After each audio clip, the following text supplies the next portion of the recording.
Hello friends, welcome. स्वागत है आपके अपने इस चैनल इग्नो गाइडेंस में और मैं आरती। चलिए आज का वीडियो ले लेती हूँ बीपीएससी 134 का। जी हाँ, अंतरराष्ट्रीय संबंध की समझ। ओके। अब ये जो वीडियो, अब ये फर्स्ट वीडियो है और जो स्टार्टिंग कर रही हूँ मैं, सॉरी, इस वीडियो से मैं कर रही हूँ कि मैं आपके लिए यहाँ पर सिर्फ और सिर्फ वेरी इंपॉर्टेंट क्वेश्चंस लाऊंगी जो मेरे खुद के नजरिए से होंगे, ब्लॉक वाइज ब्लॉक। ठीक है ना। तो यहाँ पर सबसे पहले देख लेंगे हम यहाँ पे, या हम यूनिट बाय यूनिट भी ला सकते हैं। ठीक है ना। तो यूनिट बाय यूनिट ले लेते हैं, वो ज्यादा बेहतर रहेगा। ठीक है। तो यहाँ पर जो है ब्लॉक 1 है और ब्लॉक 1 का हम यूनिट 1 यहाँ पर लेंगे। ठीक है ना। और यूनिट 1 में हम यहाँ पर लेंगे अंतरराष्ट्रीय संबंध की समझ। अंतरराष्ट्रीय संबंध की समझ क्या कहलाता है। ठीक है। तो चलिए फिर शुरू कर देते हैं। तो सबसे पहले यहाँ पे ये देखते हैं कि आखिर अंतरराष्ट्रीय संबंध है क्या, किसे कहते हैं। अंतरराष्ट्रीय संबंध कहते किसे हैं। यदि हम ये समझ जाएं तो बहुत आसानी से हम इस लेसन को समझ पाएंगे। Okay, sorry. तो चलिए फिर यहाँ पे देख लेते हैं कि अंतरराष्ट्रीय संबंध, अंतरराष्ट्रीय का मतलब जब एक देश का दूसरे देश के साथ संबंध हो जाता है। ठीक है ना। वो क्या हो जाता है, जब एक देश का दूसरे देश के साथ जो संबंध होता है वो अंतरराष्ट्रीय संबंध हो जाता है। एक राज्य का मतलब स्टेट का जब संबंध होता है तो वो राष्ट्रीय संबंध होता है। जब देश अपनी सीमा से बाहर निकल के संबंध बनाने लगता है, चाहे वो दूसरे देश के साथ में, चाहे वो राजनीतिक हो, आर्थिक हो, सामाजिक हो, जिस तरह का भी हो। ठीक है ना। तो यहाँ पे हम परिभाषा दे सकते हैं कि अंतरराष्ट्रीय संबंध विभिन्न देशों के बीच संबंधों का अध्ययन करता है। यहाँ पे बहुत सारे देश होते हैं और साथ ही साथ जो संप्रभु राज्य होते हैं, जिनका अपना संरचना गठन हो, सत्ता होती है, और अंतर सरकारी संगठनों, अंतरराष्ट्रीय सरकारी संगठनों, ठीक है ना, और असरकारी संगठनों और बहुराष्ट्रीय कंपनियों की भूमिका का भी अध्ययन करता है। मतलब अंतरराष्ट्रीय संबंध विभिन्न देशों के बीच संबंधों का अध्ययन करता है। ये बहुत छोटा सा अर्थ हो गया, एक लाइन में लिख देंगे तब भी पूरे मार्क्स मिल जाएंगे। यदि आप इसको और लिख देंगे कि साथ ही जो संप्रभु राज्य होते हैं, अंतर सरकारी संगठन होते हैं, अंतरराष्ट्रीय सरकारी संगठन होते हैं, ठीक है ना, और जो बहुराष्ट्रीय कंपनियां होती हैं, इनके बीच की इनकी भूमिकाओं का अध्ययन करता है जो। ठीक है। तो ये अंतरराष्ट्रीय अध्ययन कहलाता है। ठीक है ना। ओके। तो अब चलिए इसमें देख लेते हैं कि इसमें कौन से क्वेश्चन आपके लिए इंपॉर्टेंट हो सकते हैं। ये वेरी इंपॉर्टेंट है, ठीक है, जानना आपके लिए। ठीक है ना। अब देखिए, अब यहां पर देख लेते हैं कि कौन से क्वेश्चन इंपॉर्टेंट होते हैं। मैंने पहले से इसको टिक कर लिया है, ठीक है ना, ताकि प्रॉब्लम ना हो पढ़ाते वक्त, और सॉलिड पढ़ाऊं, एक एक करके क्वेश्चन को उठाऊं, आंसर दूं, मेरे लिए भी सही रहेगा और आपके लिए भी ठीक रहेगा। ओके। तो सबसे पहला जो यहाँ पे क्वेश्चन बनता है, ठीक है ना, अंतरराष्ट्रीय संबंधों की जो मुख्य सिद्धांत है वो कौन कौन से हैं, या आप यहाँ पे कह सकते हैं कि दृष्टिकोण कौन कौन से हैं। ठीक है। देखने का नजरिया जो होता है, पहला क्वेश्चन देखिए आपका इससे यही बनता है, राइट। अंतरराष्ट्रीय संबंधों के मुख्य सिद्धांत। तो मुख्य सिद्धांत कौन कौन से हैं, यथार्थवाद, उदारवाद, स्त्रीवाद, मार्क्सवाद, सामाजिक संरचनावाद और उपनिवेशवाद। महत्वपूर्ण दृष्टिकोण है। ठीक है ना। आप दृष्टिकोण भी कह सकते हैं, सिद्धांत भी कह सकते हैं, दोनों एक चीज है, तो कंफ्यूज मत होइएगा। तो हमारा ये पहला क्वेश्चन है, अंतरराष्ट्रीय संबंधों के मुख्य दृष्टिकोण कौन कौन से है बताइए, या मुख्य सिद्धांत जो है उनको बताइए, एक्सप्लेन करिए, जो हम आगे चल के करेंगे। हमारा दूसरा क्वेश्चन बन सकता है, लेकिन इस यूनिट में नहीं है, वो हम सेकंड यूनिट में पढ़ेंगे, राष्ट्रीय शक्ति के तत्व। तो राष्ट्रीय हित, सामूहिक सुरक्षा और शक्ति संतुलन। ठीक है ना। ये राष्ट्रीय शक्ति के तत्व, इसको लिफ्ट कर दीजिए, छोड़ दीजिए। ठीक है ना। तो यहाँ पे पहला क्वेश्चन है मुख्य सिद्धांत, और देख लेते हैं क्या क्वेश्चन बन सकते हैं। ठीक है ना। इसके बाद मैं आपको पढ़ाना शुरू कर देती हूँ। ठीक है। ये देखिए, वही चीज है, यथार्थवाद और उदारवाद के दो मुख्य धारा के दृष्टिकोण है, यानी इस अंतरराष्ट्रीय संबंध के दृष्टिकोण कौन कौन से हैं ये पूछ सकता है। तो आपको जितने दृष्टिकोण है वो लिखने पड़ेंगे, या फिर दो मुख्य दृष्टिकोण कौन कौन से हैं, तो फिर यथार्थवाद और उदारवाद लिखना पड़ेगा। ठीक है, राइट। तो चलिए अब शुरू कर देते हैं यहाँ पे, क्योंकि क्वेश्चन सामने आते रहेंगे, ठीक है ना, क्वेश्चन जो है वो सामने आते रहेंगे। जैसे यथार्थवाद और उदारवाद को दो मुख्य धारा के सैद्धांतिक ढांचे का वर्णन विश्लेषण करती है। तो क्वेश्चन ये पूछता है कि अंतरराष्ट्रीय संबंधों के महत्वपूर्ण सिद्धांत, अंतरराष्ट्रीय संबंधों के महत्वपूर्ण दृष्टिकोण क्या है, या अंतरराष्ट्रीय संबंधों के परिप्रेक्ष्य में अंतरराष्ट्रीय संबंधों के दृष्टिकोण का परिप्रेक्ष्य क्या है, सिद्धांत का परिप्रेक्ष्य क्या है। तो आंसर आपको ये लिखना पड़ेगा। तो चलिए अब आंसर को देख लेते हैं कि यथार्थवाद है क्या, ठीक है। चलिए अब ये देख लेते हैं कि यथार्थवाद को राजनीतिक यथार्थवाद भी कहा जाता है। और यथार्थवाद का मानना है कि राज्य सत्ता साधक होते हैं, राज्य सत्ता साधक होते हैं, यानी सत्ता को वो लेते हैं, ठीक है ना, सत्ता पे रहते हैं। और वे कहते हैं कि दुनिया एक अराजक जगह है जहां राज्यों के व्यवहार को नियमित करने के लिए कोई केंद्रीय अभिकरण नहीं है। यथार्थवाद को राजनीतिक यथार्थवाद भी कहते हैं। तो यदि राजनीतिक यथार्थवाद से क्वेश्चन आए तो परेशान मत होइएगा, ठीक है। यथार्थवाद बस माइंड में रखिए, यथार्थवाद से कोई भी क्वेश्चन आ जाए तो ये लिख दीजिएगा। तो जो यथार्थवाद है, राजनीतिक यथार्थवाद है, उनका ये मानना है कि जो सत्ता होती है वो साधक होता है राज्य का, ठीक है ना, राइट। और जो राज्य होता है वो साधन होता है सत्ता का, ठीक है। अब यहाँ पे वो ये मानते हैं यथार्थवाद कि दुनिया में एक अराजक जगह है दुनिया, जहां मतलब अराजक तत्व का मतलब हिंसक प्रवृत्ति, मारधार, लड़ाई, सभी चीजें चलती रहती है ना। बोलते हैं बहुत अराजकता फैल गई है, जो कंट्रोल में ना हो चीजें, है ना। और यहाँ पर राज्य के व्यवहार को नियमित करने के लिए, राज्य के व्यवहार को नियंत्रित करने के लिए, कंट्रोल करने के लिए कोई भी केंद्रीय अभिकरण, केंद्रीय यानी एजेंसी नहीं है। राज्य का मतलब राष्ट्र से है, तो किसी एक राष्ट्र को नियंत्रित करने के लिए कोई भी यहाँ पे एजेंसी नहीं है। राष्ट्र को नियंत्रित तभी किया जा सकता है जब वो एजेंसी अंतरराष्ट्रीय स्तर पर बनी हो, ठीक है, समझ रहे हैं ना कहने का मतलब। तो ये सुरक्षा दुविधा मौजूद है, एक सुरक्षा दुविधा मौजूद है जहां कोई भी राज्य किसी भी समय दूसरे राज्य पर हमला कर सकता है। ये किसका कहना है? यथार्थवादी का कहना, जो सत्य है। और इसलिए राज्य अपने क्षेत्र और संप्रभुता की रक्षा के लिए अपनी सैन्य और सामरिक शक्तियों को बढ़ाना चाहते हैं। वे अपनी शक्तियों को बढ़ाने में या हमले से खुद को बचाने और बचाव करने में स्वयं रुचि रखते हैं। और यथार्थवादियों का मानना है कि राज्य मनुष्यों की तरह व्यवहार करते हैं। चलिए इसको समझ लेते हैं। अब यथार्थवादी ने क्या कहा कि राज्य सत्ता साधक है, दुनिया में बहुत अराजक तत्व मौजूद है, यानी दुनिया में जो ऐसे तत्व हैं जिन्हें कंट्रोल नहीं किया जा सकता, नियंत्रित नहीं किया जा सकता है। राज्य के व्यवहार को भी, यानी राज्य को, यानी देश को हम कंट्रोल नहीं कर सकते हैं, क्योंकि कोई भी केंद्रीय एजेंसी यहाँ पर नहीं है। तो यहाँ पे और भी उन्होंने कहा कि कोई भी राज्य जो, वैसे में कोई भी राज्य का मतलब देश है, तो कोई भी जो राज्य, कोई भी देश है, किसी दूसरे देश पर आक्रमण कर सकता है, हमला कर सकता है।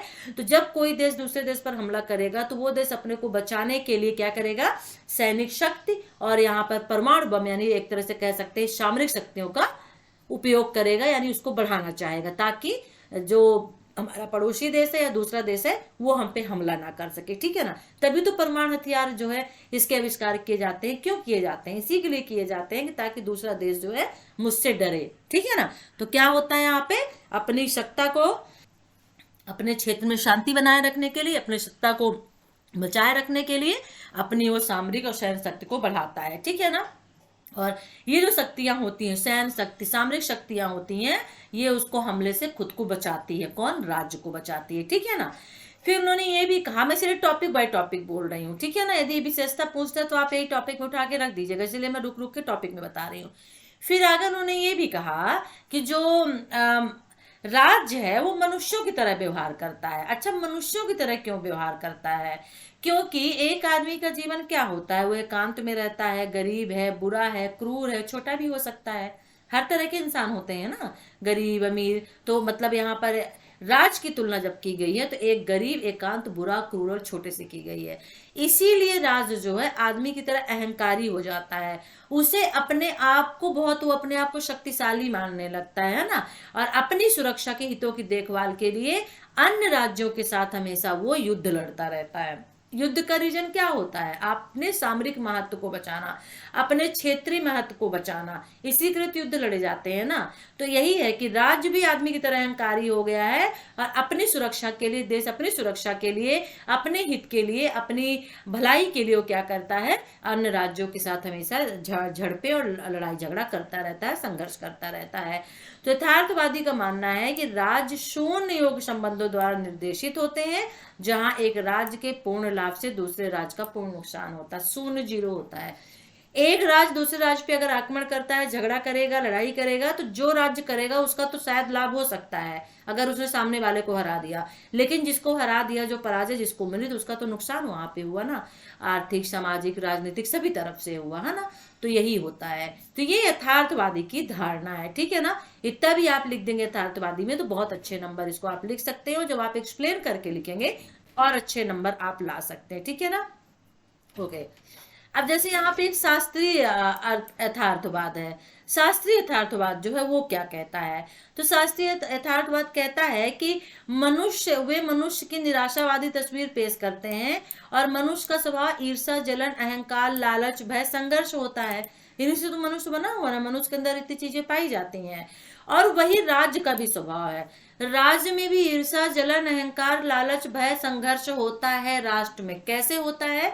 क्योंकि अगर एक राष्ट्र ने दूसरे राष्ट्र को शक्ति संपन्न देख लिया, परमाणु हथियार बनाते देख लिया, तो वो राज्य भी अपने पड़ोसी देश को देख लेगा, तो वो राज्य भी परमाणु हथियार बनाने लगेगा। तो लालच हो गई, ईर्ष्या हो गया उसमें, ठीक है ना। यदि एक देश ने देखा कि दूसरे देश की सैन्य शक्ति बहुत मजबूत है, वहां सैनिकों की भर्ती ज्यादा हो रही है, उनकी जनसंख्या ज्यादा है इनमें, तो वो भी अपने राज्यों में जनसंख्या बढ़ा लेगा। उसको लगेगा कि मेरे देश को, मेरे राज्य को खतरा हो सकता है, उस राज्य की सैन्य शक्ति ज्यादा है। क्षेत्र विस्तार के लिए राज्य सोचता है दूसरे राज्य के, दूसरे देश के बारे में कि उसका सामरिक जो क्षेत्र है बहुत इंपॉर्टेंट है हमारे लिए। जैसे चीन जो कर रहा है, क्या कर रहा है, पाकिस्तान कर रहा है, क्या कर रहा है, चीन अरुणाचल प्रदेश में सामरिक महत्व की वजह से, लद्दाख में सामरिक महत्व की वजह से वो इंटरफेयर कर रहा है और आना चाहता है, उसको अपना क्षेत्र घोषित करना चाहता है। यही पाकिस्तान कर रहा है कश्मीर के साथ में। तो राज्य का जो व्यवहार है वो इंसान की व्यवहार की तरह है, ठीक है ना। और क्योंकि अंतरराष्ट्रीय व्यवस्था अराजक है और अधिकार का कोई केंद्रीय स्रोत नहीं है जो राष्ट्रों के ऊपर यानी राज्यों के ऊपर अधिकार रख सके, और सैन्य क्षमता का अधिक अर्जन करते हैं, यानी ज्यादा से ज्यादा सैन्य क्षमता अपने पास रखते हैं, कोई कंट्रोल करने वाला नहीं होता है, ठीक है ना। और वो ज्यादा से ज्यादा उन चीजों का निर्माण करते हैं ताकि अपने क्षेत्र को संरक्षित कर सकें, ठीक है ना। तो आदमी जो है वो चालक है और कानून और व्यवस्था बनाए रखने के लिए शासकों को आदमी जो है चालाक और कानून व्यवस्था चालाक है, तो कानून व्यवस्था बनाए रखने के लिए, कानून व्यवस्था को बनाए रखने के लिए शासकों को भी चालाक और चालबाज होना पड़ता है, ठीक है।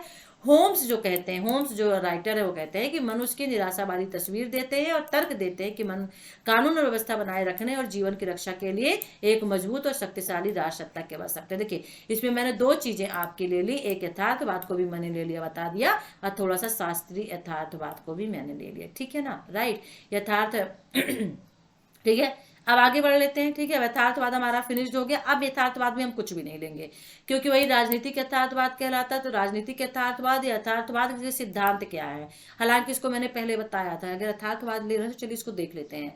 तो पहला सिद्धांत इसका कहता है कि हो सकता है कि आपसे ये ना पूछे कि यथार्थवाद क्या है, आपसे सीधे ये पूछ ले कि यथार्थवाद के सिद्धांत लिखिए, राजनीतिक यथार्थवाद के सिद्धांत बताइए, है ना, किस सिद्धांत पे काम करता है, ठीक है ना। तो या उद्देश्य, सिद्धांत और उद्देश्य एक ही होते हैं इसमें, आपकी इसमें बुक में। जैसे राजनीतिक उद्देश्य कानूनों द्वारा शासित होती है और जिनकी जड़ें मानव स्वभाव में होती है, जैसे मानव का स्वभाव होता है उसी तरह का राजनीति का भी स्वभाव होता है। अंतरराष्ट्रीय संबंधों को शक्ति के संदर्भ में परिभाषित करा जाता है और अवधारणा से समझा जाता है, ठीक है ना। तो अंतरराष्ट्रीय संबंध जो होते हैं शक्ति से देखी जाती है। राज्य शक्ति के रूप और प्रकृति, समय, स्थान, संदर्भ से भिन्न होते हैं, ठीक है ना, लेकिन हित की अवधारणा से संगत होती है। यानी जो राज्य शक्ति होते हैं, जो देश होते हैं, जिनमें शक्ति जो समय, प्रकृति, स्थान, संदर्भ में अलग अलग हो सकते हैं, लेकिन जब हित की बात होती है तो एक तरह के होते हैं। सैन्य को बढ़ाना, सामरिक महत्व को बढ़ाना, सामरिक शक्ति को बढ़ाना उनका काम होता है। सॉरी, सार्वभौमिक नैतिक सिद्धांत राज्य के व्यवहार का मार्गदर्शन नहीं करते हैं और नैतिक सिद्धांतों की कोई सार्वभौमिक रूप से सहमत व्यवस्था भी नहीं है, ठीक है ना। और राजनीतिक क्षेत्र स्वायत्त हैं, मतलब अंतरराष्ट्रीय राजनीति में महत्वपूर्ण प्रश्न यह है कि यह नीति किसी राष्ट्र की शक्ति को कैसे प्रभावित करती है। इसके 6 सिद्धांत दिए गए हैं। अब यहाँ पे हम नव यथार्थवाद को ले लेते हैं। हमारा अगला क्वेश्चन है नव यथार्थवाद, जो मुझे वेरी इंपॉर्टेंट लगता है, ठीक है। इसे संरचनात्मक भी बोलते हैं, ठीक है, संरचनात्मक सिद्धांत भी बोलते हैं। ओके, यानी नव यथार्थवाद का मतलब न्यूरलिज्म, इसे बोलते हैं नव यथार्थवाद, न्यू न्यूरलिज्म, ठीक है। और स्ट्रक्चरल रियलिज्म भी बोलते हैं, यानी संरचनात्मक यथार्थवाद। याद रखिएगा, 2 चीजें इसको बोलते हैं, ठीक है ना, इस सिद्धांत को। तो यदि क्वेश्चन आता है संरचनात्मक यथार्थवाद तो कंफ्यूज मत होइएगा, एक ही मतलब है। ओके, अब ये बाल्टज ने इसका वो किया था, बाल्टज ने इस सिद्धांत को दिया था, केनेथ बाल्टज ने। तो हो सकता है कि क्वेश्चन आपसे पूछ दे कि बाल्टज के सिद्धांत से आप क्या समझते हैं, बताइए। तो बाल्टज का सिद्धांत है, तो कभी कभी सिद्धांत का नाम नहीं लेता है, जो उसका प्रतिपादक जनक होता है उसका नाम ले लिया जाता है। तो बाल्टज ने अंतरराष्ट्रीय प्रणाली की संरचना की थी, ठीक है ना। और उन्होंने उसमें जो प्रणाली में निरंतरता और जो परिवर्तन होता था, निरंतरता नहीं लगातार, और परिवर्तन यानी जो बदलाव होते थे, उसके बारे में नव यथार्थवाद में बताया है। तो उन्होंने क्लासिकल रियलिज्म से प्रस्थान किया, यानी वो वहां से हट गए और कहा कि राज्यों के व्यवहार का अध्ययन करने से पहले हमें अंतरराष्ट्रीय प्रणाली के व्यवहार को समझना महत्वपूर्ण है। यानी एक राष्ट्र के व्यवहार को समझने से पहले हमें अंतरराष्ट्रीय व्यवहार को समझना जरूरी है। और उन्होंने ये भी कहा कि सुरक्षा दुविधा इसलिए नहीं है क्योंकि राज्य का व्यवहार मानव स्वभाव के समान है, बल्कि वह इसलिए है कि अंतरराष्ट्रीय प्रणाली अराजक है। वो ये कह रहे हैं कि अराजक जो है वो राष्ट्र नहीं है, यहाँ पे वो राष्ट्र को अराजक नहीं मान रहे हैं, ठीक है ना, क्योंकि राज्य का व्यवहार मानव स्वभाव के समान है, बिल्कुल सही है। यहाँ पे राष्ट्र अराजक नहीं है, बल्कि अराजक यहाँ पर जो है वो अंतरराष्ट्रीय प्रणाली है और इसमें शासन का केंद्रीय अधिकार नहीं है, ठीक है ना। यानी कोई अभी एक ऐसा संगठन नहीं बनाया गया अंतरराष्ट्रीय प्रणाली के अंतर्गत जो इन राज्यों को अधिकृत कर सके, इन पे अधिकार कर सके, इनको नियंत्रित कर सके।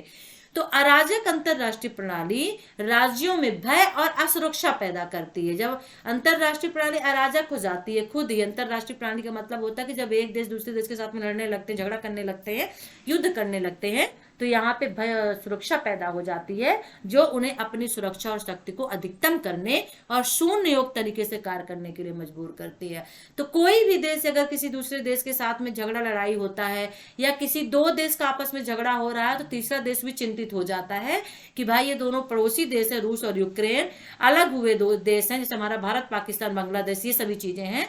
तो भारत को भी सोचने पे मजबूर होना पड़ेगा और अपनी शक्ति को, सहन शक्ति को, सामरिक शक्ति को यहाँ पे बढ़ाना पड़ेगा कि कहीं आगे चल के इसकी जरूरत हमें ना पड़े, ठीक है ना। तो इसको कंट्रोल करने वाला कोई नहीं है, ये बात यहाँ पे कही गई है। इसलिए ये अंतरराष्ट्रीय प्रणाली की संरचना है जो राज्य के कार्यों को निर्धारित करती है, ठीक है ना। तो ये जो neo realism and structural realism है, ये क्लासिकल रियलिज्म के यानी यथार्थवादी सिद्धांत के समान कई निष्कर्षों पर पहुंचता है, ठीक है, राइट। तो यहाँ पर कह सकते हैं कि ये मानव प्रकृति पर कम, ठीक है ना, क्योंकि जो यथार्थवादी है वो मानव प्रकृति पर ज्यादा उसने जोर दिया कि जो मानव का व्यवहार है वो राज्य का व्यवहार है। और जो ये यहाँ पर नव यथार्थवाद है, संरचनात्मक जो यथार्थवाद है, उसने ये कहा कि मानव प्रकृति पर कम और अंतरराष्ट्रीय प्रणाली के अराजक ढांचे पर अधिक ध्यान केंद्रित करता है, यानी अधिक ध्यान देता है। यानी जिम्मेदार मानव प्रकृति को कम माना है, अंतरराष्ट्रीय प्रणाली के अराजक ढांचे को अधिक माना है, ठीक है ना, और जिसमें राज संचालित होते हैं, ठीक है। और ये किसका है, सॉरी मैं नाम भूल गई इनका, बिल्टस का, बिल्टस ही है ना, बाल्टस, सॉरी बाल्टस का है, ठीक है। तो बाल्टस को थोड़ा नाम याद रखिएगा, ठीक है, ओके। अब ये भी थोड़ा सा और आगे देख लेते हैं कहाँ कहाँ पे हमें क्या पढ़ने को मिलता है, ठीक है, ओके। अब बाल्टस ये भी कहते हैं कि वह दावा करते हैं कि जो राज्य सुरक्षा दुविधा के शिकार है, जो राज्य सुरक्षा मिलती है वो सभी दुविधा के शक के दायरे में आते हैं और जिसमें किसी राज्य को अपने अस्तित्व को सुनिश्चित करने के प्रयास से उसके आसपास के अन्य राज्यों की सुरक्षा को खतरा है। कोई राज्य अपने अस्तित्व को, अपने अधिकार को ये सुनिश्चित करे कि मुझे मतलब क्या है, मुझे खतरा नहीं है, लेकिन ऐसा नहीं है, उसे अन्य राज्यों की सुरक्षा को खतरा हो सकता है, अन्य राज्यों की सुरक्षा को खतरा हो सकता है उसके आसपास के, ठीक है ना। तो अब यहाँ पे और देख लेते हैं यहाँ पे देख लेते हैं कि आक्रामकता के खिलाफ युद्ध की रक्षा के लिए पर्याप्त सैन्य और राजनीतिक शक्ति बनाए रखता है, और ऐसे करने पर नए हथियारों में निवेश कर सकता है और अन्य राज्यों के साथ गठजोड़ कर सकता है। मतलब इनका ये कहना है कि अगर कोई एक देश ये सोचे कि मैं सामरिक महत्व से, सभी चीजों से मैं बहुत शक्तिशाली हूं, लेकिन ऐसा नहीं है, उसके आसपास के राज्य जो है उनकी सुरक्षा को तो वो राज्य जो शक्तिशाली है, ठीक है ना, लेकिन जो उसके आसपास के राज्य जो उतने शक्तिशाली नहीं है, तो उसको तो उस राज्य से खतरा है ना, उस देश से खतरा है जो संपूर्ण शक्तिशाली है। तो यहाँ पे ये कह रहे हैं कि ऐसे में क्या होता है कि जो राज्य शक्तिशाली नहीं है वो राज्य अपने सैनिक को बढ़ाएगा, सैनिक अभियान को ज्यादा बढ़ाएगा, सामरिक महत्व यानी परमाणु हथियार को ज्यादा बढ़ाएगा, ठीक है ना, और अपर्याप्त सैन्य की व्यवस्था करेगा अपनी खुद की रक्षा के लिए, देश की रक्षा के लिए, राज्य की रक्षा के लिए, और राजनीतिक शक्ति बनाएगा। और ऐसा करने पे क्या होगा, हथियारों में निवेश करना नहीं बना सकते हो तो खरीदा जाता है। भारत क्या कर रहा है, हथियार नहीं बना सकता है, जेट वायु नहीं बना सकता, लड़ाकू विमान तो रूस से खरीदता है, अमेरिका से खरीदता है, फ्रांस से खरीदता है, तो यही चीज करनी पड़ती है, अपने देश को सुरक्षित रखने के लिए हमें मंगवाना पड़ता है, तो निवेश करना वही हो गया यहाँ पे, ठीक है ना। और अन्य राज्यों के साथ गठजोड़ भी करना पड़ता है, जैसे इस समय यूक्रेन का युद्ध चल रहा है, भारत तटस्थ है, भारत कुछ भी नहीं बोल रहा है, यूक्रेन के खिलाफ एक भी शब्द, रूस के खिलाफ एक भी शब्द नहीं बोल रहा है, ना यूक्रेन का फेवर ले रहा है। क्यों? क्योंकि रूस उसका पुराना मित्र देश है, तो जो गठजोड़ होता है इसको बनाकर चलना पड़ता है, ठीक है ना। और ये जो किसी भी संकट में इसकी सहायता के लिए आगे आ सकते हैं। जब सुरक्षा परिषद में यूएन में अभी वोटिंग हुई थी तो भारत वहां पे अनुपस्थित था, भारत नहीं गया था, तो इससे साबित हो जाता है कि रूस के साथ में, ठीक है।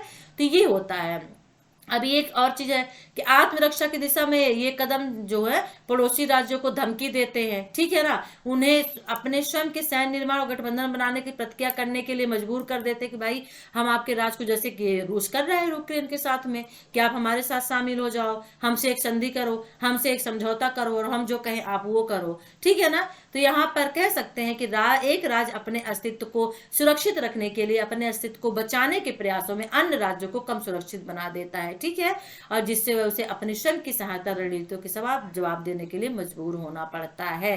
और परिणाम क्या होता है, हथियारों की दौड़ यहाँ पे शुरू हो जाती है, और जिससे हर राज्य दूसरे की कार्रवाई के जवाब में अपनी सैन्य क्षमता का निर्माण करता है। सैन्य क्षमता तो बढ़ती है, यही किया ही जाता है, और यही सुरक्षा की दुविधा है। तो सुरक्षा की दुविधा क्या है, यही है, ठीक है ना, राइट, ओके। और अंतरराष्ट्रीय मंच पर संघर्ष और युद्ध की दृढ़ता को समझाने के लिए नव यथार्थवादी इसका उपयोग करते हैं, ठीक है। तो ये नव यथार्थवादी हो गया। उदारवादी भी ले लेते हैं, ले थोड़ा सा चलते चलते, क्वेश्चन इंपॉर्टेंट हो सकता है, ठीक है ना। हमने, अब आप समझेंगे, जैसे नौ उदारवाद में, सॉरी यथार्थवाद में हमने देखा कि मनुष्य के बारे में, राज्य के बारे में याद रख लीजिएगा, उसको एक्सप्लेन कर लीजिएगा। राज्य का स्वभाव जो है मनुष्य की तरह है, फिर इसको एक्सप्लेन करिएगा। अब हमने किसमें देखा, इसमें नौ उदारवाद में या संरचनात्मक उदारवाद में हमने क्या देखा, यथार्थवाद में, नौ यथार्थवाद और संरचनात्मक यथार्थवाद, यही है ना। हाँ, तो नौ यथार्थवाद, संरचनात्मक यथार्थवाद में हमने क्या देखा कि इसमें एक अंतरराष्ट्रीय मंच ला दिया गया है, ठीक है ना। अंतरराष्ट्रीय अराजकता, वो अराजकता पहले राज्य में हुआ करती थी, देश में हुआ करती थी, अब ये जो अराजकता वो अंतरराष्ट्रीय मंच पे है, ठीक है। और हर एक देश अपने देश को बचाने के लिए क्या कर रहा है, हथियारों की दौड़ में शामिल हो रहा है। तो इस तरह से जब आप इसको अलग अलग कर देंगे, थोड़ा सा डिवाइड कर लेंगे ना कि मेन उद्देश्य, मेन रीजन क्या है, तो आप लिख लेंगे एक्सप्लेन करके। अब उदारवाद क्या है, तो उदारवाद, जो आधुनिक उदारवाद या उदार परंपरा आधुनिक उदारवाद राज्य के उद्भव के साथ निकटता से जुड़ी है, ठीक है ना, IR में, यानी इंटरनेशनल रिलेशन में। उदारवाद के मूल सिद्धांत स्वतंत्रता, ठीक है, उदारवाद के मूल सिद्धांत कौन कौन से हो गए, स्वतंत्रता, सहयोग, समझौता, शांति और प्रगति है।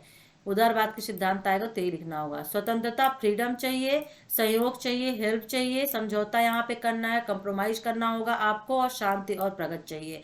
इसे व्यक्तिवाद के साथ भी पहचाना जाता है, क्यों, क्योंकि इसे व्यक्तिवाद भी उदारवाद को कहा जाता है, क्योंकि ये व्यक्ति की स्वतंत्रता, उसके अधिकारों और संपत्ति पर जोर देता है। तो लीजिए, उदारवाद में अब उद्देश्य मिल गया ना, उद्देश्य क्या हो गया कि व्यक्ति की स्वतंत्रता, से व्यक्तिवाद भी कहते हैं क्योंकि व्यक्ति की स्वतंत्रता, उसके जो अधिकार होते हैं उसके संपत्ति पर जोर देता है, ठीक है ना।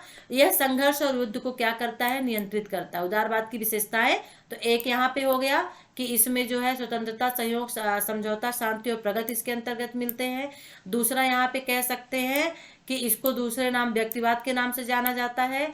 तीसरा आप कह सकते हैं व्यक्ति की स्वतंत्रता, उसके अधिकार और संपत्ति पर जोर देता है। चौथा आपकी विशेषता निकल गई कि यह संघर्ष और युद्ध को नियंत्रित करता है, ठीक है ना, राइट। और लिबरल परंपरा दृढ़ता से व्यक्ति के तर्क और समझदारी में विश्वास करती है। लिबरल परंपरा वही है कि व्यक्ति समझदार है तो 100% राज्य भी उसका सुरक्षित रहेगा। और ये मानना है कि सहयोग और समझौते के माध्यम से समाज के संघर्षों को हल किया जा सकता है। तो ये 5वां निकल गया, ठीक है, कि जो व्यक्तिवादी या जो उदारवादी सिद्धांत है वे मानता है कि सहयोग और समझौते के माध्यम से जो भी समाज में संघर्ष है उनको हल किया जा सकता है, ठीक है। और सद्भाव के, अब 6वां ले लीजिए, सद्भाव के निर्माण और टकराव से बचने के लिए सहिष्णुता प्रमुख है। तो सहिष्णुता को प्रमुखता देता है उदारवाद, ठीक है, व्यक्तिवाद, वेरी वेरी इंपॉर्टेंट है। और यथार्थवादियों के विपरीत उदारवादी ये नहीं मानते कि मानव स्वभाव एक बुराई है। यथार्थवादी की सबसे बड़ी चीज ये थी कि मानव स्वभाव एक बुराई है, मनुष्य में जो चीजें पाई जाती है वो राज्य में पाई जाती हैं। एक्सप्लेन कर दीजिएगा। 9 यथार्थवादी यानी कि संरचनात्मक यथार्थवादी अंतरराष्ट्रीय में अराजकता फैलाते हैं। अब हम यहाँ पे आ गए हैं किसमें, उदारवादी और व्यक्तित्ववादी में आ गए हैं। तो ये क्या मानते हैं, ये व्यक्ति के अधिकार, उनकी स्वतंत्रता, उनकी संपत्ति के ऊपर रहता है। और ये यहाँ पे देखिए हमने क्या देख लिया, इसकी विशेषताएं देख ली, उदारवाद देख लिया, ठीक है ना। इसके अंदर विषय भी कुछ दिए हुए हैं, अन्योन्याश्रय उदारवाद यानी दूसरों के ऊपर जो एक दूसरे के ऊपर आश्रित रहते हैं, गणतांत्रिक और उदार साम्यवाद, तो इसको हम नहीं देखेंगे, ठीक है ना। ओके, अब आगे देख लेते हैं, क्योंकि जेरेमी बेंथम इनके वो हैं उदारवादी के, तो उन्होंने ये भी कहा है कि अंतरराष्ट्रीय कानून शब्द निर्मित किया था जो संवैधानिक राज की अवधारणा को बढ़ाया जाए और जो सबसे बड़ी संख्या की सबसे बड़ी खुशी का उद्देश्य होगा, ठीक है ना। तो ये हो गया उदारवाद। अब आगे हम देखते हैं हमारा इंपॉर्टेंट क्वेश्चन क्या हो सकता है, वेरी वेरी इंपॉर्टेंट, आलोचनात्मक परिप्रेक्ष्य। चलिए देख लेते हैं कि आलोचनात्मक परिप्रेक्ष्य क्या होता है, ठीक है ना। देखिए 1980 के दशक में आलोचनात्मक दृष्टिकोण को प्रमुखता मिली। आलोचनात्मक परिप्रेक्ष्य या आलोचनात्मक दृष्टिकोण, जो मैंने शुरू में बताया था, दोनों एक है, इस चीज को थोड़ा सा माइंड में रखिएगा, ठीक है ना। और इसमें आप 2 चीजें पढ़ेंगे, मार्क्सवाद, नव मार्क्सवाद, ठीक है ना, और आलोचनात्मक सिद्धांत पढ़ेंगे, ठीक है। थोड़ा सा अंतर, दृष्टिकोण का मतलब देखने का नजरिया होता है और परिप्रेक्ष्य का मतलब ऐसे कौन लोग हैं जिन्होंने किसी की आलोचना की है, ठीक है ना। तो यहाँ पर देख लेते हैं, आलोचनात्मक दृष्टिकोण को प्रमुखता मिली, यानी आलोचना करके जो देखने का एक नजरिया होता है उसको, और उन्होंने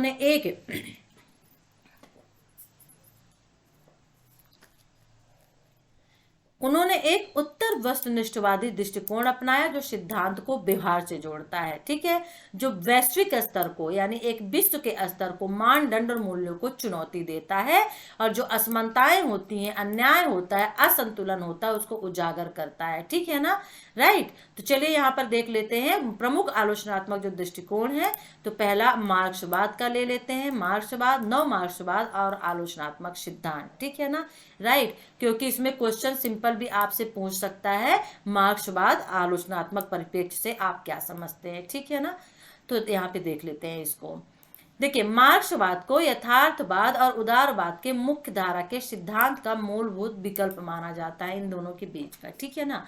और यथार्थवाद और उदारवाद को यूरोप के साम्राज्यवादी राज्यों में समृद्ध और शक्तिशाली शासक वर्गों के हितों को पूरा करने वाला माना गया है। अब समझिएगा यहाँ पे, यथार्थवाद और उदारवाद जो अभी हम ऊपर पढ़ के आए हैं, जो यूरोप में एक साम्राज्यवादी राज हुआ करता था, उसको समृद्ध बनाने के लिए, वहां के शासक को शक्तिशाली बनाने के लिए, उनके वर्गों के हितों को, यानी जो हित का मतलब यहाँ पे बार बार मतलब अच्छाई छुपी हुई है ना, भलाई यहाँ पे बोलते भलाई के लिए। तो एक साम्राज्यवादी राज्यों में समृद्ध शक्तिशाली शासक वर्गों की भलाई को पूरा करने में माना जाता है। और जबकि जो मार्क्सवाद है, अब देखिएगा ये यथार्थवाद है, ठीक है, क्या मानता है यथार्थवाद और उदारवाद, साम्राज्यवादी राज्यों में समृद्धि शक्तिशाली शासक और वर्गों के हितों को पूरा करने के लिए, मतलब हितों को भलाई करने के लिए। जबकि मार्क्सवाद जो है वो समाज के कमजोर वर्गों की आवाज रहा है, यानी यथार्थवाद उदारवाद जो है पूंजीपति वर्गों की आवाज रहा है, ठीक है, शक्तिशाली शासक वर्ग की आवाज रहा है। और जबकि जो मार्क्सवाद जो समाज के कमजोर वर्गों की आवाज रहा है। तो मार्क्सवाद का मानना है कि वर्ग संघर्ष जो होता है वो समाज का एक अनिवार्य हिस्सा है। वर्ग संघर्ष का मतलब अमीर और गरीब के बीच में, बुजुर्गवा यानी पूंजीवादी प्रणाली और जो श्रमिक वर्ग होता है उनके बीच में, जब श्रमिकों का शोषण किया जाता है उनके बीच में वर्ग संघर्ष होता है, ठीक है ना, वो समाज का एक अनिवार्य हिस्सा है और अर्थव्यवस्था प्राथमिक महत्व की है। और मार्क्सवाद बताता है कि समाज अर्थशास्त्र के आधार पर विभाजित है। आप यहाँ पे विशेषताएं भी लेकर चलते हैं, मार्क्सवाद की ले सकते हैं कि मार्क्सवाद का मानना है कि वर्ग संघर्ष समाज का अनिवार्य हिस्सा। पहला ले लीजिए, पहला इसको ले लीजिए, मार्क्सवाद समाज के कमजोर वर्गों की आवाज रहा है। दूसरा ले लीजिए, मार्क्सवाद का मानना है कि वर्ग संघर्ष समाज का एक अनिवार्य हिस्सा रहा है, ठीक है ना। और तीसरा ले लीजिए कि अर्थव्यवस्था जो है वो प्राथमिक महत्व की रही है, ठीक है। और चौथा ले लीजिए कि समाज जो है अर्थशास्त्र के आधार पर विभाजित है। अच्छा चाहे तो एक में ले लीजिए कि अर्थव्यवस्था प्राथमिक महत्व की रही है, अर्थव्यवस्था को प्राथमिकता दी गई है क्योंकि समाज अर्थशास्त्र के आधार पर विभाजित है, ठीक है। और पांचवा यहाँ पे आप चौथा आप यहाँ पे ले सकते हैं कि गरीब और अमीर समाज के दो वर्ग हैं, ठीक है ना, जो मैंने आपको बताया था, गरीब और अमीर समाज के यहाँ पे दो वर्ग हैं। तो मार्क्सवादी जो इतिहास है, मार्क्सवाद इतिहास जो है भौतिकवादी संकल्पना पर आधारित है। तो क्वेश्चन मार्क्सवाद या भौतिकवादी से आए को आंसर आपको एक ही लिखना है, ठीक है। चलिए अब देख लेते हैं। तो कार्ल मार्क्स ने इतिहास में 5 चरणों को रखा, ठीक है। आदिम साम्यवाद, जहां हर कोई समान है और अमीर और गरीब के बीच कोई सामाजिक विभाजन नहीं है, अमीर गरीब कुछ नहीं है, सभी एक जैसे हैं, वो आदिम साम्यवाद कहलाता है, ठीक है ना, यानी पुराने टाइम का जो होता था। फिर ये क्या हो गया, ये पहला चरण यहाँ पे हो गया, ठीक है। फिर दूसरा चरण उन्होंने रखा कि सामंतवाद, जहां समाज 2 प्रमुख सामाजिक वर्गों में यानी जमींदार और दासों में विभाजित होता है, तो सामंतवाद कहलाता है, इसी के लिए जाना भी जाता है, ठीक है। फिर वर्ग संघर्ष सामंतवाद को पूंजीवाद में बदल देता है, यानी यहाँ पे इन्होंने तीसरा जो चरण रखा है वो रखा है यहाँ पे पूंजीवाद। सामंतवाद यानी जमींदार दास होते हैं और फिर क्या होता है कि जब इनके बीच में संघर्ष होता है, जब इनका शोषण होने लगता है तो ये वर्ग संघर्ष बन जाता है और जो सामंतवाद होता है वो पूंजीवाद में बदल जाता है। जमींदार जो होते हैं पूंजीवाद में बदल जाते हैं क्योंकि बहुत अमीर हो चुके होते हैं, और जो दास होते हैं उनके यहाँ काम करने लगते हैं तो वो किसमें, श्रमिक में बदल जाते हैं, ठीक है ना।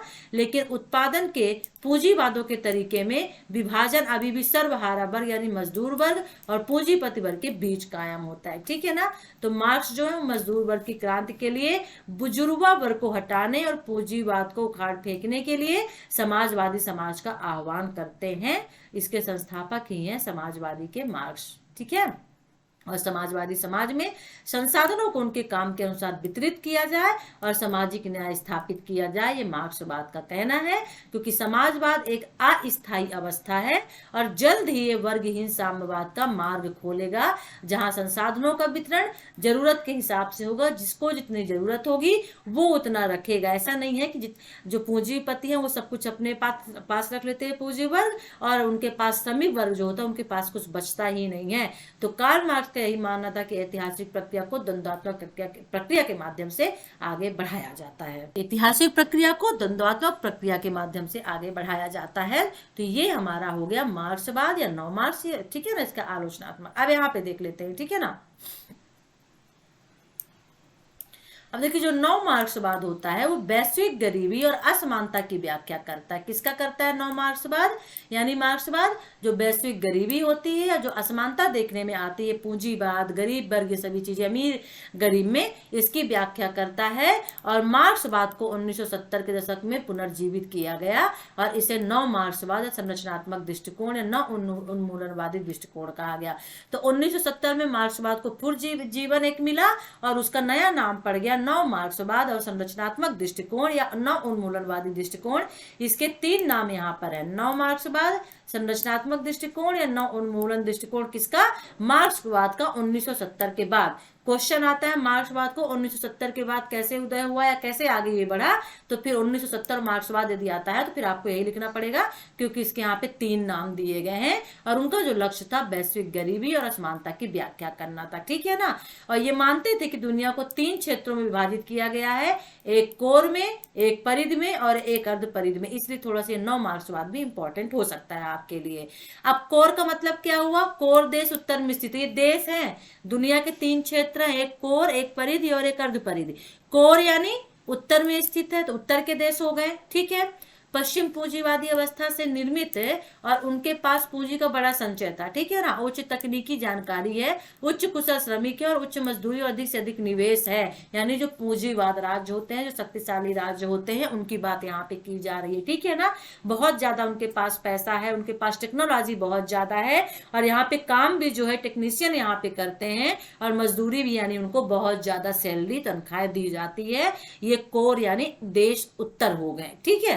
ओके, अब दूसरा देख लेते हैं। दूसरा जो है क्या है, परिधि। कोर हो गया, अब परिधि यानी परिधि हो गया, यहाँ पे दूसरा हो गया, ठीक है ना। तो इस देश, ये देश दक्षिण में स्थित होते हैं। अब जो दक्षिण में आता है आपके उसमें एटलस में, अंतरराष्ट्रीय उसमें, तो उसको परिधि बोलते हैं। ये गरीब है और मुख्य रूप से कृषि पर आधारित है, ठीक है ना, कृषि आधारित है, यानी विकासशील देश आप इसको ले सकते हो। और इनके पास कम पूंजी है और कम तकनीकी जानकारी है। जस्ट अपोजिट उसके कर दीजिएगा पूंजीवाद व्यवस्था से, उत्तर से। कोर का जस्ट अपोजिट आपका क्या हो जाएगा, परिधि हो जाएगा, ठीक है। तो मुझे और कुछ समझाने की जरूरत नहीं है। कर्मचारी भी आप या कुशल हैं, पारंगत नहीं है और वेतन भी कम मिलता है, ठीक है ना, राइट। और इन दोनों, और सब्सिडी अर्थव्यवस्था, बड़ी बेरोजगारी परिधि अर्थव्यवस्था की विशेषता होती है। क्या होती है, ओके, सब्सिडी अर्थव्यवस्था और बड़ी बेरोजगारी जो होती है, इस परिधि अर्थव्यवस्था की मुख्य विशेषता है, ठीक है। और तीसरा जो है, तीसरा क्या है, कोर परिधि और अर्ध परिधि। तो इन दोनों में भी निवेश के कम अवसर हैं। जब इन दोनों में भी निवेश के कम अवसर हो तो वो अर्ध परिधि देश आता है। इन दोनों देशों में भी, एक तो अमीर हो गया, एक उससे भी गरीब हो गया, अब एक जो इससे भी गरीब हो, ठीक है ना। यानी जिनमें कुछ उत्पादन होते हैं लेकिन पूंजी मुख्य के देशों की तरह केंद्रित नहीं होती, उनके पास नहीं रह पाती है। जो बिल्कुल गरीब देश होते हैं वो किस में आते हैं, अर्ध परिधि में आते हैं, ठीक है ना। तो कोर या अर्ध परिधि देश अपने संसाधनों और सस्ते कृषि उत्पादों, सस्ते श्रम के लिए परिधि का फायदा उठाते हैं, यानी विकासशील देशों का फायदा उठाते हैं। और कम तकनीकी जानकारी के साथ जो भी महंगी है, कोर से परिधि या अर्ध परिधि देशों में प्रौद्योगिकी का निर्यात कम होता है और ये अल्प विकसित या हाशिए पर बने हुए होते हैं, क्योंकि जो विकसित देश होता है वो भी अपना टेक्नोलॉजी जो है इन देशों को नहीं देना चाहता है, ठीक है ना। तो आंद्रे गॉर्डर फ्रैंक जो है अविकसितता का सिद्धांत कहते हैं, अविकसितता का सिद्धांत कहते हैं जो ये है, ठीक है ना। अल्प विकसित, अल्प विकसित यानी अविकसित, जो विकसित ही नहीं हुए हैं, ठीक है ना। चलिए, अब इतना देख लिया, इतना काफी है ना। अब आलोचनात्मक सिद्धांत पर एक नजर तो यही है कि यह सिद्धांत समाज के उत्पीड़न और अन्यायपूर्ण व्यवस्था के लिए महत्वपूर्ण है, ठीक है। यह सिद्धांत समाज के उत्पीड़न और अन्यायपूर्ण व्यवस्था के लिए महत्वपूर्ण है। और ग्रासी ने समझाया कि पूंजीवाद पर केवल, क्यों हल्ला कर रहे हो, ग्रासी ने समझाया कि पूंजीवाद सिद्धांत जो वर्ग होता है केवल असमान आर्थिक और राजनीतिक शक्ति पर ही काम नहीं करता, बल्कि बुजुर्गों विचारों के आधिपत्य यानी अधिकार के माध्यम से भी यह काम करता है। और अधिकार का अर्थ कुछ विचारों और सिद्धांतों का वर्चस्व होता है, यानी उच्च सत्ता होती है, उसका यहाँ पे अधिकार होता है, ठीक है ना। तो ग्रासी का मानना है कि आधिपत्य जबरदस्ती और सहमति से काम करता है, ठीक है। तो एक, क्योंकि आलोचनात्मक आपको सिद्धांत देना है, आलोचना करने वाला कोई होना चाहिए सिद्धांत का, इंपॉर्टेंट है। इसलिए सिद्धांत के बाद आलोचना में आप ग्रासी का नाम लीजिएगा और वही जो चीजें लिखेंगे आप ग्रासी के अंतर्गत लिखेंगे। जब तक आलोचना में किसी आप राइटर का नाम नहीं लिखेंगे तो नंबर आपको नहीं मिलेंगे, ठीक है। तो ग्रासी ने ये बताया आपको। अब ग्रासी ने जब कह दिया तो यहाँ पे रॉबर्ट कॉक्स ने भी कहा कि, रॉबर्ट कॉक्स ने कहा कि संयुक्त राज्य अमेरिका का आधिपत्य शक्ति न केवल सेना के संदर्भ में है, बल्कि विश्व व्यवस्था पर एक व्यापक सहमति बनाने की क्षमता भी रखता है, ठीक है ना। तो यहाँ पे दो चीजें यदि आप ले लेंगे, नाम ले लेंगे और आलोचनात्मक सिद्धांत एक नजर में डाल लेंगे तो आपको मार्क्स अच्छे मिल जाएंगे। नारीवाद देख लेते हैं। नारीवाद क्या है, इसलिए मैं बहुत स्लो पढ़ा रही हूँ आज, ताकि आपके माइंड में वो चीज आ जाए, जल्दी जल्दी में नहीं भाग रही हूँ, ठीक है ना, क्योंकि बहुत सारे यहाँ पे कंटेंट है। नारीवाद क्या कहलाता है, अब देखिए, नारीवाद से मतलब ही सीधे से होता है कि महिलाओं को भी अधिकार मिलना चाहिए। वो भी बहुत पहले टाइम की बात है ये, 1960 के दशक में यूरोप में उभरा ये नारीवाद, जहां महिलाओं ने तर्क दिया कि वे जीव विज्ञान में अंतर के कारण वे अधीनस्थ हैं। यानी यहाँ पर महिलाओं को दी जाने वाली सामाजिक, आर्थिक और राजनीतिक भूमिका थी, उसको चुनौती दी और इस बात पर जोर दिया कि ये भूमिकाएं स्वाभाविक नहीं है। यह वह समाज है जिसमें महिलाओं को घरेलू काम और पुरुषों को आर्थिक और राजनीतिक क्षेत्र तक सीमित किया है।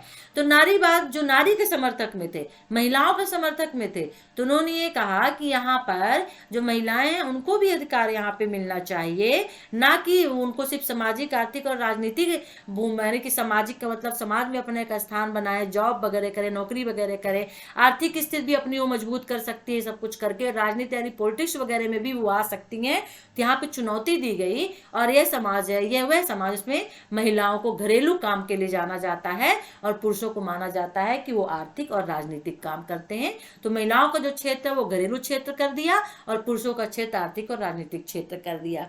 तो नारीवाद में केंद्रीय विषय जो है वो सार्वजनिक और निजी विभाजन है, ठीक है ना। अब इसका विषय क्या है, सब्जेक्ट क्या है, उद्देश्य क्या है नारीवाद का, तो सार्वजनिक और निजी विभाजन है, यानी पितृसत्ता, लिंग और जेंडर और असमानता में विभेद करना। पितृसत्ता जो एक सत्ता चली आई है पहले से, पिता वाली, परिपाटी वाली, बेटे को कोई हक नहीं होता है, सिर्फ और सिर्फ पुरुष प्रधान ये समाज होता है, पुरुष को ये अधिकार मिलते हैं। कहा जाता है ना कि बेटा होता है तो वंश को बढ़ाता है, ये पितृसत्ता कहलाती है, ठीक है ना। लिंग और जेंडर में भी फर्क किया जाता है, इनमें सब असमानताएं पाई जाती हैं। पुरुष सभी काम कर सकता है लेकिन नारियां नहीं कर सकती हैं, ठीक है ना।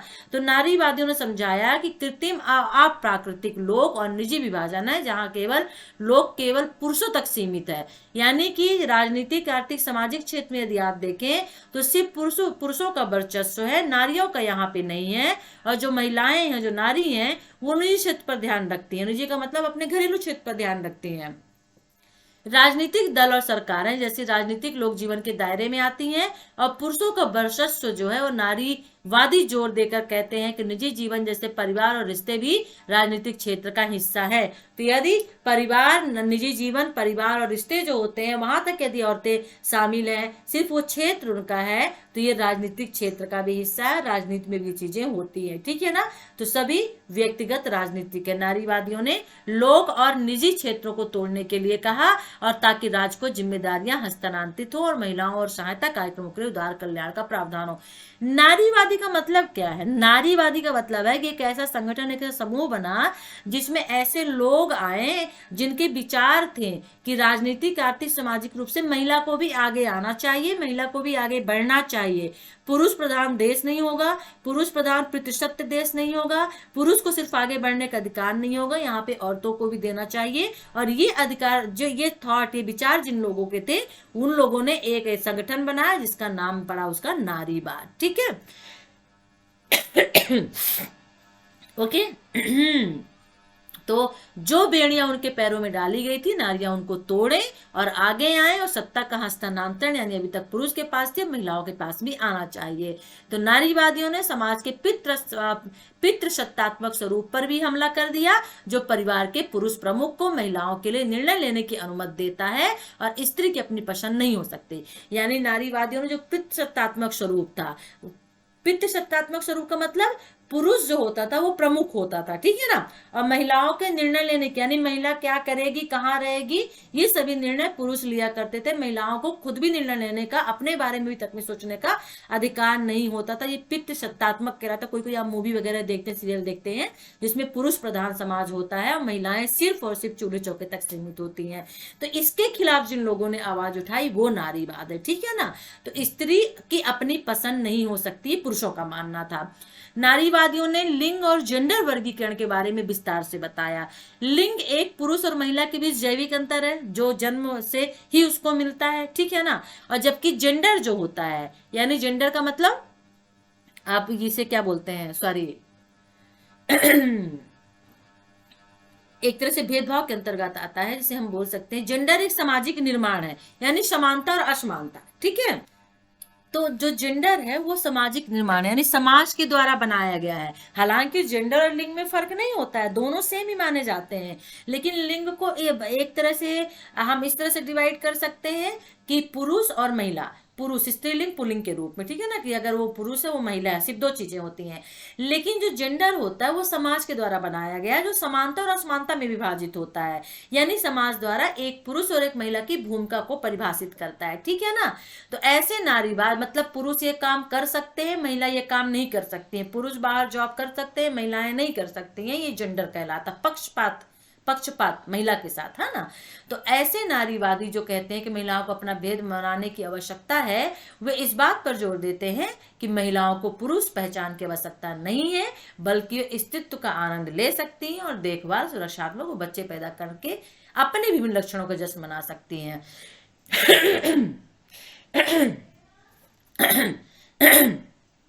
सॉरी। तो जनरली कहा जाता है कि एक महिला की पहचान एक पुरुष से होती है, तो यहाँ पे नारीवाद कहता है कि पुरुष से महिला की पहचान नहीं होती है।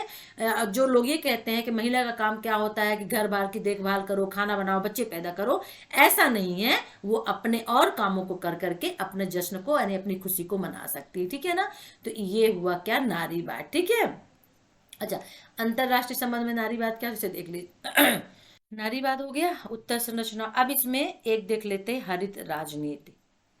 हरित राजनीति का मतलब क्या हुआ, यानी 1970 के दशक के बाद देखिए जब जैसे विकास होता गया, ठीक है ना, राज्यों ने अपनी शक्तियों को बढ़ाना शुरू कर दिया। शक्तियों को बढ़ाने का मतलब परमाणु हथियार बनाने शुरू कर दिए, तो यहाँ पर क्या हुआ, हमारा इन्वायरमेंट, हमारा पर्यावरण भी प्रदूषित होने लगा, ठीक है ना।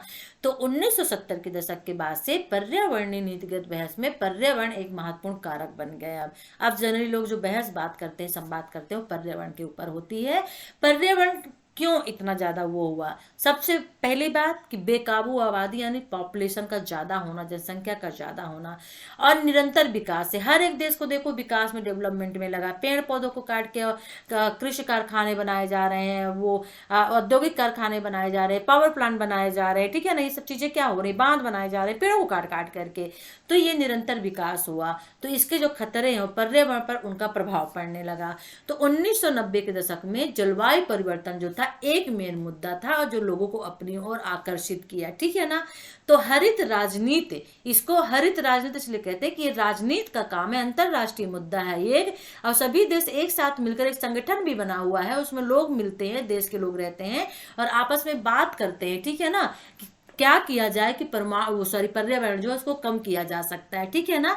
तो एक्चुअली क्या है कि इसमें से जलवायु परिवर्तन का दिया गया, तो इसमें भारत भी साथ में है। और जनरली लोग जो अंतरराष्ट्रीय देश हैं वो फॉलो नहीं करते। रूल होता है कि 3 से 4% सालाना जो उत्सर्जन होता है कार्बन डाइऑक्साइड, कार्बन डाइऑक्साइड को उससे ज्यादा नहीं होना चाहिए, किसी भी देश को नहीं करना चाहिए, लेकिन ऐसा नहीं होता है। तो हरित राजनीति मानव जाति और प्रकृति के बीच एक कड़ी की व्याख्या करता है, ठीक है। तो हरित राजनीति क्या है, जो मानव जाति होती है, ठीक है, जो मानव जाति होती है, ओके इसको ले लेते हैं थोड़ा सा, मानव जाति और प्रकृति के बीच की व्याख्या है। और यह पर्यावरण संरक्षण के यह पर्यावरण संरक्षण के आर्थिक विकास को भी संतुलित करने की आवश्यकता के बारे में बात करता है कि पर्यावरण संरक्षण जो है वो लागू होने, पर्यावरण का संरक्षण करना चाहिए, उसकी सुरक्षा करना चाहिए। जो हम पर्यावरण की संरक्षण करेंगे तो हमारा आर्थिक विकास ऑटोमेटिक हो जाएगा, और आर्थिक विकास यदि आप कर भी रहे हैं तो संतुलित करना चाहिए। तो यह सतत विकास पर जोर देता, सतत विकास यानी विकास भी लगातार होता रहे और पर्यावरण का ह्रास भी ना हो, ठीक है ना, राइट। यानी कैसे संसाधन जो आज हैं वो आगे हमारे आने वाली पीढ़ियों के लिए भी मौजूद रहे। और सतत विकास जो है ये कहता है कि प्रगति और विकास केवल तभी टिक सकता है जब यह पर्यावरण के साथ मेल खाता हो। आप विकास और डेवलपमेंट तभी कर सकते हैं ना, अगर मान लीजिए आप पूरे पेड़ ही काट देंगे तो आपके देश में बारिश ही नहीं होगी, तो क्या करेंगे, आपको जो क्या बोलते हैं लकड़ी नहीं मिल पाएगी, तो आप सामान किससे बनाएंगे, आप घर किससे बनाएंगे, ठीक है ना। बहुत सारी चीजें होती हैं, आपको फल फूल कहाँ से मिलेगा। तो इसीलिए कहता है कि सतत विकास कहता है कि प्रगति और विकास केवल तभी टिक सकता है जब पर्यावरण का साथ हो, यानी पर्यावरण के साथ मेल खाता हो। और फिर इसे इको सोशलिस्ट फिर ऐसे इको सोशलिस्ट यानी पर्यावरण समाजवादी हैं जो पर्यावरणीय क्षरण के लिए पूंजीवादी विकास को दोषी मानते हो। बिल्कुल सही है, बिल्कुल सही है। और जो पूंजीवाद के मौजूदा बाजार उन्मुख चरण, न उदारवाद जो इसे अक्सर कहा जाता है, प्रकृति की लागत पर लाभ की तलाश करता है। देखिए पूंजीवाद क्या होता है, ऑलवेज पूंजी की तलाश करता है, उसको जहां से भी ज्यादा पैसा मिलेगा वहां पे वो पैसा लगाएगा, वहां पे वो काम करेगा। और यही चीज पर्यावरण में देखी गई कि पर्यावरण का ह्रास जनरली जो होता है वो पूंजीवाद की वजह से होता है, ठीक है, ओके। पर वनों की अंधाधुंध कटाई और जो जानवर होते हैं उनका शिकार करना, ये भी पर्यावरण संतुलन के अंतर्गत आता है। जानवरों को आप नहीं मार सकते हैं तो जानवरों का शिकार करना। आप ये बताइए, जानवर जंगल में रहते हैं, आप पर्यावरण का हास कर देंगे, पेड़ को काट देंगे तो उनका घर कहाँ से रहेगा? घर भी तो उनका नहीं बचेगा ना। बहुत सारी चीजें होती है। पेड़ होते हैं, पेड़ जो होते हैं वर्षा भी करते हैं। पेड़ जो होते हैं मिट्टियों को अपनी जड़ों से बांध के रखते हैं। अगर पेड़ आप काट लेंगे तो वर्षा भी नहीं होगी। अगर होती भी है, जो मिट्टियां होती हैं वो बह के सीधे जाती हैं। तो बहुत सारे रीजन्स होते हैं पर्यावरण के सारी, ठीक है ना। तो इसे आप थोड़ा सा देख लीजिएगा, हरित राजनीति को। ओके, अब आई थिंक्स यहाँ पे हमारे लिए कुछ नहीं होना चाहिए, सारांश भी आ गया। तो ये यूनिट हमारी फिनिश्ड हो गई। इतने क्वेश्चन यूनिट 1 में आप तैयार कर लीजिए, इतने क्वेश्चन जो हमने आपको बताए हैं।